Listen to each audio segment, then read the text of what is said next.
Posting के कर्मचारी लंबे समय से अपनी मांगों को लेकर सरकार के सामने खड़े हुए सरकार से इस बात की अपील कर रहे हैं कि जल्द से जल्द उनकी मांगों को पूरा कर दिया जाए। लेकिन देखने को मिलता है कि कभी अधिकारियों की हिलाहवाली की वजह से तो कभी सरकार के आदेशों की वजह से इन कर्मचारियों की जो मांगे हैं वो पूरी नहीं हो पा रही। कर्मचारियों के अंदर बेहद ही नाराजगी देखने को मिल रही है और इनका साफ तौर पर यही कहना है कि सरकार इनकी मांगों को जल्द से जल्द पूरा करे, नहीं तो 2027 का जो चुनाव है वो सरकार के ऊपर काफी ज्यादा भारी पड़ने वाला है। और इसी कड़ी में आपने ग्राम रोजगार सेवक या यूं कहें कि मनरेगा कर्मी जो गांवों के प्रदेशों के विकास में बहुत बड़ी भूमिका निभाते हैं, आज सरकार उन्हीं के विकास के बारे में कुछ भी नहीं सोच रही है। एक तरफ जहां मुख्यमंत्री योगी आदित्यनाथ ने ग्राम रोजगार सेवकों से डिफेंस एक्सपो में ये वादा किया था कि उनकी तमाम समस्याएं जो है उनका हल किया जाएगा, उनके मानने में वृद्धि की जाएगी। आज उन्हीं मांगों को लेकर कोई भी सरकार की तरफ से प्रतिक्रिया देखने को नहीं मिल रही। अधिकारियों से जब भी इस विषय पर बातचीत की जाती है पदाधिकारियों के द्वारा, तो अधिकारी साफ तौर पर ये बात कह देते हैं कि आने वाले वक्त में समस्याओं का हल हो जाएगा, लेकिन कब होगा किसी को नहीं पता, कैसे होगा किसी को भी नहीं पता। इस वजह से कर्मचारियों में नाराजगी देखने को मिल रही है। कर्मचारियों ने तमाम बार ज्ञापन पत्र सौंपे, तमाम बार प्रदर्शन भी किए, लेकिन उनके हाथ अब भी खाली के खाली नजर आ रहे हैं। उनको मिला तो सिर्फ और सिर्फ आश्वासन। और अब कर्मचारी आगे की रणनीति तैयार करते हुए नजर आ रहे हैं। कर्मचारियों ने ठान लिया है कि अब हर हाल में अपनी समस्याओं का हल करवाना है। तो इस विषय पर ज्यादा जानकारी देते हुए प्रदेश अध्यक्ष भूपेश सिंह ने क्या कुछ कहा है, आप भी सुनिए। भूपेश जी, आपका हमारे चैनल अटल टीवी पे बहुत बहुत स्वागत है। धन्यवाद मैम। भूपेश जी, जिस तरह से देखने को मिल रहा है कि लगातार ग्राम रोजगार सेवक इस वक्त पर संघर्ष कर रहे हैं, आपके द्वारा अवगत कराया गया था कि शासन प्रशासन की तरफ से जो आप लोगों को आश्वासन दिया गया था, उसको देखते हुए आप लोगों ने अपने कार्यक्रमों को स्थगित किया था। तो मैं जानना चाहूंगी इस वक्त पर क्या कुछ स्थिति बनी हुई है, आप लोगों के कार्यक्रमों को लेकर क्या कुछ अपडेट्स हैं? अटल टीवी को बहुत बहुत धन्यवाद, आपको भी धन्यवाद। और उत्तर प्रदेश के समस्त मनरेगा कर्मचारियों को नमस्कार। आपके चैनल के माध्यम से मैं सभी को अवगत कराना चाहूँगा और बताना भी चाहूँगा कि जो हम लोगों का विगत वर्षों का मानदेय है, काफी ब्लॉकों और जनपदों में बकाया है जी, के लिए विभाग द्वारा आश्वासन दिया गया है कि उस बकाया की सूचना मांगी जा रही है जी, और सूचना मांगने के पश्चात सबको भुगतान किया जाएगा जी, शेष जो माननीय मुख्यमंत्री जी की घोषणाएं हैं जी, उस संबंध में विभाग शासन से पुनः जांच के लिए विभाग को पत्र आया है कोई करके जी, क्या टिप्पणी बनती है, क्या वो बना के भेजते हैं, अभी उस पर कोई निर्णय नहीं लिया गया है। जी, लोगों का जो पूर्व में माननीय मंत्री श्री अवनीश कुमार सिंह के द्वारा माननीय मुख्यमंत्री जी को पत्र दिया गया था, जी, उस संबंध में कार्यवाही प्रारंभ तो हो गई है, लेकिन किस स्तर पे है इस विषय में हम अगले 2-3 दिन में जब विभाग में जाएंगे तब क्लियर हो पाएगा जी, क्या स्थिति है।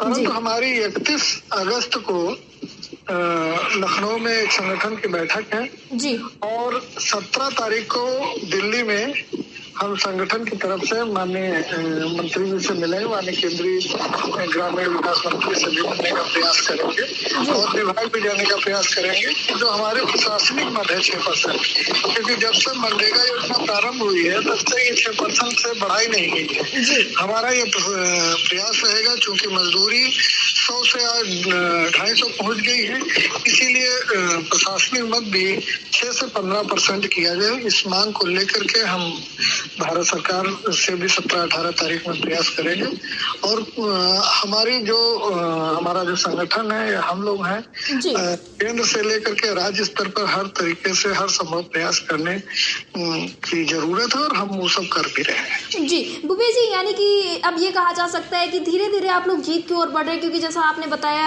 अवनीश जी से भी आपकी बातचीत हुई है और जो मुख्यमंत्री योगी आदित्यनाथ की तरफ से वादे किए गए थे उसको लेकर भी प्रक्रिया कहीं ना कहीं आगे बढ़ रही है, मानदेय को लेकर भी प्रक्रिया आगे बढ़ती हुई नजर आ रही। तो जहां एक वक्त पर कोई भी समस्या को हल को लेकर अधिकारी बिल्कुल भी कुछ कदम नहीं उठाने को तैयार थे, वहीं अब देखने को मिल रहा है कि इन सारी चीजों को लेकर प्रक्रियाएं आगे बढ़ रही हैं।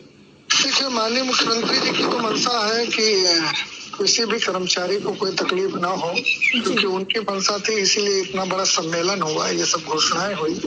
लेकिन ये सब समस्याएं वो जो उच्च स्तर पर बैठे अधिकारी हैं जिनको लाखों रुपए सैलरी मिल रही है, उनको किसी प्रकार की कोई तकलीफ नहीं है और वो जमीन से जुड़े होते तो उनको महसूस होता कि जमीन से जुड़े इन ग्राम रोजगार सेवकों, मनरेगा कर्मियों को कितनी तकलीफें हैं। तो अगर वही व्यक्ति वो समझ सकता है इन समस्याओं को, जो जमीन से जुड़ा हो। जी। और इन अधिकारियों के पास किसी चीज की कोई समस्या नहीं है। सरकार ने उनको बंगला भी दे रखा, गाड़ी भी दे रखी, नौकर चाकर भी दे रखे हैं, आलीशान ऑफिस भी दे रखे हैं, सब कुछ है। तो उनको सोचना चाहिए कि आपके कर्मचारी हैं, इनके साथ सौतेला व्यवहार न किया जाए। जो मुख्यमंत्री जी की घोषणाएं हैं उनको लागू किया जाए। हम लोग बड़ा अल्प मानदेय पाते हैं, उसी मानदेय में हम लोग अपने परिवार को चलाने के लिए विवश है, अपने बच्चों को पढ़ाने के लिए, अपने माता पिता की जो दवा पानी है, जो भी है और जो भी है चीजें, उन सबको उसी में चला रहे हैं। तो इन सब चीजों को सोचना चाहिए और समस्याओं को निस्तारित करना चाहिए। मानदेय भी आज हमारा जो है 7788 मिलता है, बाकी ईपीएफ में जाता है लगभग 2200-2300 रुपए।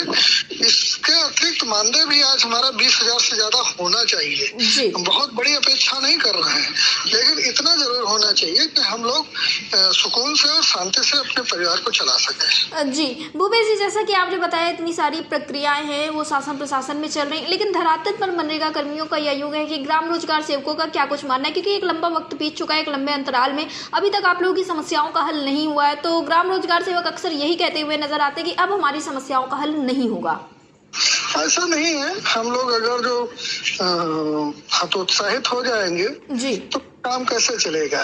एक कहावत कही गई है कि जब तक बच्चा रोता नहीं है तब तक माँ भी नहीं जान पाती है कि बच्चा भूखा है जी। तो उसके लिए हमको रोना पड़ेगा, गिड़गिड़ाना पड़ेगा, आंखें भी दिखानी पड़ेंगी, हर संभव प्रयास भी करना पड़ेगा और बताना भी पड़ेगा कि यह समस्या है और इस चीज को हम लोग कर रहे हैं। जी भूपेश जी, अटल टीवी से जुड़ने के लिए धन्यवाद।